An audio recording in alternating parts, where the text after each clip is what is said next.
Hello, my name is LaCourtney Long, and the adaptations in which I decided to do is entitled Visual Impairment. And the reason being why is because I am a transitional instructional aide, and I've worked with a blind student for about 3 years now. Therefore, I'm going to proceed on to the next slide. So visual impairment is known as the term in which people utilize to describe any kind of vision loss, whether it be someone who has partial vision or someone who cannot see at all. Some people are completely blind, but others have what is called legal blindness. Visual impairment is also known as the inability to see, meaning that a person will not be able to see, of course. Here's the visual impairment data and estimated percentage in schools. This was taken actually last year from December 2017 at the end of the year. And so there in the US, there's been a total of students of 62,528 students. Um, and as you can see, they reported by state departments of education, the percentage, which is 83.1%. Reported by residential schools for the blind is 8.2%.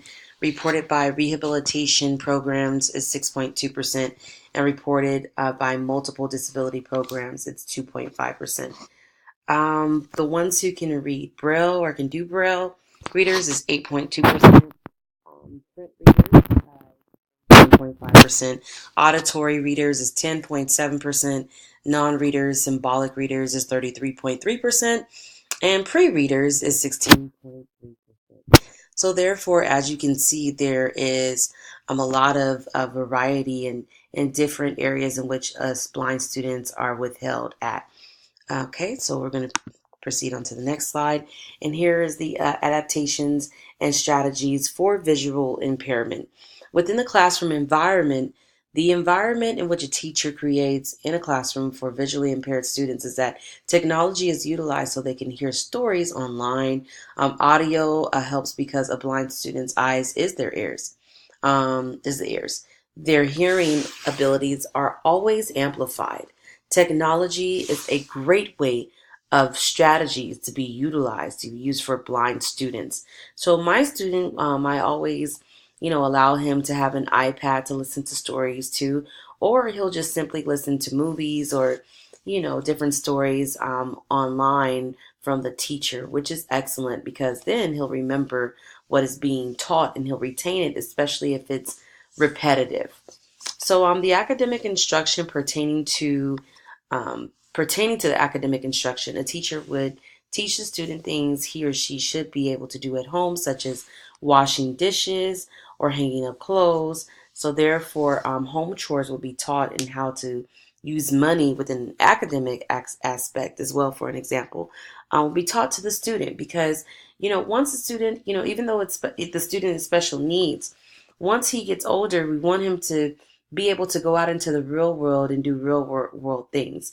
So this primarily is a great example of what is being taught within the classroom for blind students. Pertaining to social behavioral. Within this aspect, a student would socialize or speak with other students whom are verbal versus nonverbal. Student will also be able to make friends and build relationships through communication. You always would like to set up a blind student with a student who is verbal and not so much nonverbal, because that way this blind student can learn different things from the student who is verbal and who can communicate with him or her. Okay, and that is it. These are my references, and I hope that you all like this presentation and that it's very meaningful and touching to you because blind students do matter. My student is the most happiest and sweetest student on this earth, so I was very grateful to actually work with him and also to learn from him. Well, everyone have a wonderful day and take care. Thank you for listening.